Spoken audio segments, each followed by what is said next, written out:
usted en calidad de víctima tiene derecho a hacer algún tipo de manifestación. Enciende el micrófono e inicie. Buenas tardes, magistrado. Mi nombre es Gregorio Adames, como todos me conocen. Trabajaba en la empresa YC por más alrededor de 8 años.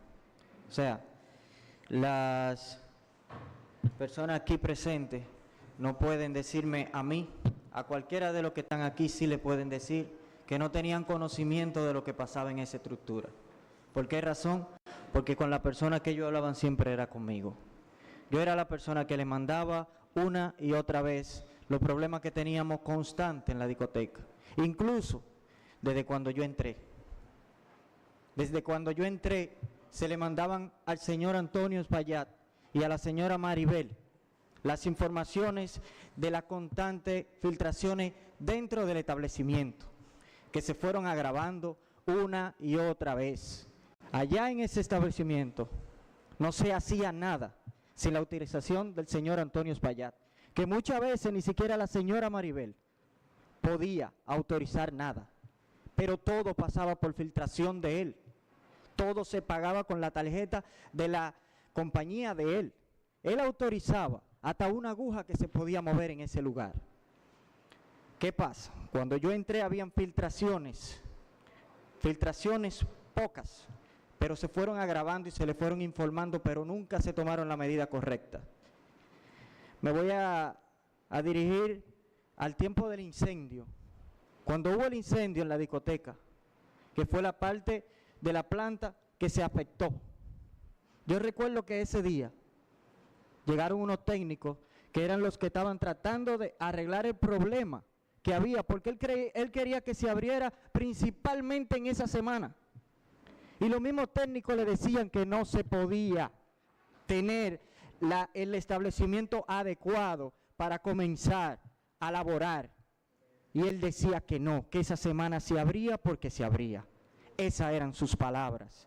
Es tanto así que se cambiaron los cables, que se quemaron y se pusieron cable provisional para poder trabajar en esa semana. Se rentó una planta que se puso fuera en la calle porque él quería abrir.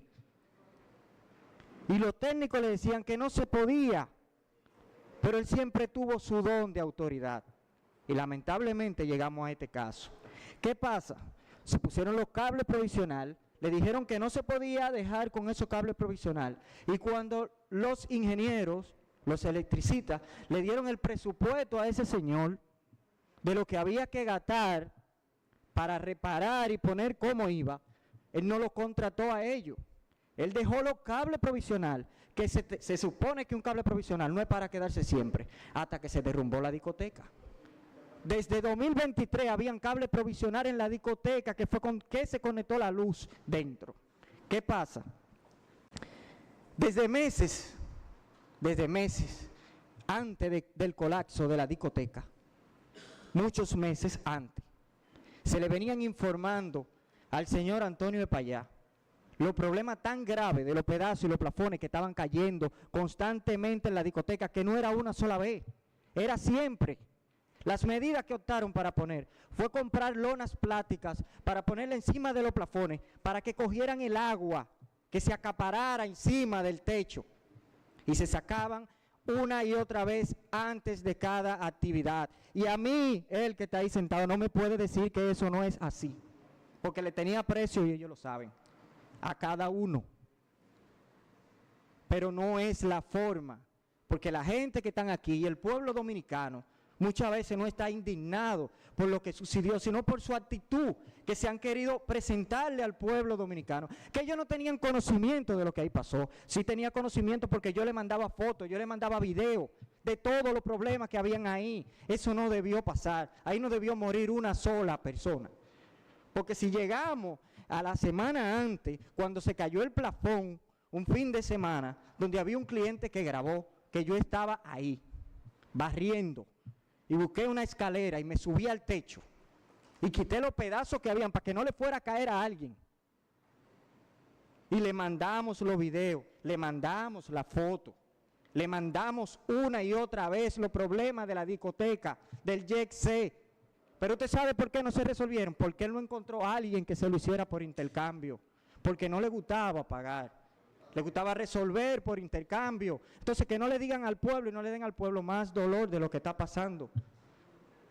Ese día, en la mañana, se le volvía a informar que el plafón no se había cambiado de la piedra que le estaban cayendo. Pero ¿qué pasa? Muchas veces cuando yo le reclamaba a él, es lo que me decía a mí que yo no tenía discoteca. Una vez estaba él sentado con un teléfono hablando y casi le cae un pedazo a él mismo encima cuando se movió. Ellos tenían conocimiento constante. Esto no es por hacerle daño a nadie, ni porque uno tenga algo en contra de él, porque no es así. Esto es por la verdad, porque hay gente dolida, porque murieron 230 y pico de personas ahí, que pudo ser cualquiera. Ese día, a las 2 de la tarde, otra vez vuelvo y le escribo al señor Antonio y le digo que los problemas que habían en el techo constante no eran solamente que los plafones se caían por humedad. ¿Por qué razón? Porque constantemente se veían los plafones en el suelo que eran derribados por pedazos de concreto. Eran concretos que le caían y los rompían hacia abajo. Entonces, no era pensar que se iba a caer. No era pensar que se iba a caer. Era pensar que por lo menos una persona podía ser afectada hasta de muerte. Solamente la persona que él tenía de mantenimiento, que trabajó ese día, le dijo la información a él, porque salió en el expediente, donde él le dice, se cambiaron los plafones nuevos, se pusieron, pero Gregory sigue insistiendo que están cayendo pedazos del techo. Si la persona que está ahí de mantenimiento te está diciendo que yo, que soy la persona que siempre ha luchado porque lo tuyo siga ahí adentro, te está diciendo que yo sigo insistiendo que están cayendo pedazos del techo, ¿por qué no hacen lo que yo te dije? Quita los plafones que tú vas a ver si hay un problema en el techo. Es como cuando te caen a golpe y tú tienes unos moretones, si te quita la camisa tú lo ves. Porque yo no quería que eso pasara, porque a mí me duele. Porque duele lo que pasó ahí, porque lo que yo escuché y lo que yo vi ahí dentro no lo vio nadie.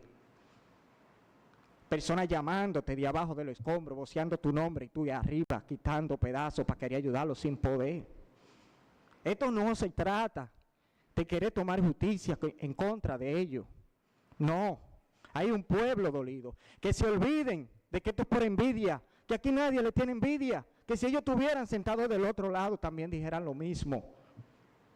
Ese día simplemente él le dijo, bien, cuando pasa el incidente con el cliente a las 11 y pico de la noche, yo soy quien va donde ese cliente y me pongo a su disposición de llevarlo al hospital. La señora Maribel ni siquiera fue donde él, ni siquiera a verlo. Y yo le hice señas que ese otro pedazo se podía caer encima, que lo mejor que podía pasar en esa noche era suspender eso, porque algo iba a pasar. Y la respuesta fue que no se podía porque esa fecha era buena. Y yo le dije a esa señora que está ahí, que ya lo sabe, que fue como mi madre en ese tiempo, esa que está ahí. Y por eso cada día yo lloro, porque me duele cada vez que me acuerdo de todo el que murió ahí. Yo le dije, doña, estamos pensando solamente en que la fiesta es buena y que la que viene es buena, pero lo que nos están advirtiendo, que yo presiento puede ser peor. Ella simplemente me dijo que no se podía. Ahí no hubo ninguna explosión. Ahí lo que sonó fue el estruendo de un techo completo que se derribó, Señor. ¿Entiendes? Aquí hay un pueblo dolido. Si me hacen caso, si hacen caso a las advertencias que venían pasando una y otra vez, porque no fue la primera vez. Ese techo no se cayó sin avisar. Simplemente Manuel le dijo que iban a ir la gente de cielo acústico para chequear el techo, como por capricho mío, para convencer a Gregory. No era capricho, los pedazos se veían en el suelo, el agua constante, los plafones. Entonces yo lo que quiero que sepan, señor juez, que yo lo único que pido, lo único que yo pido, es que se haga justicia verdadera, lo que realmente merece. Porque esto nunca va a ser por venganza, sino porque todo el mundo está sufriendo. Porque yo perdí 7 compañeros ahí, que ellos ni siquiera lo mientan. Eso es cuanto. Bien, gracias.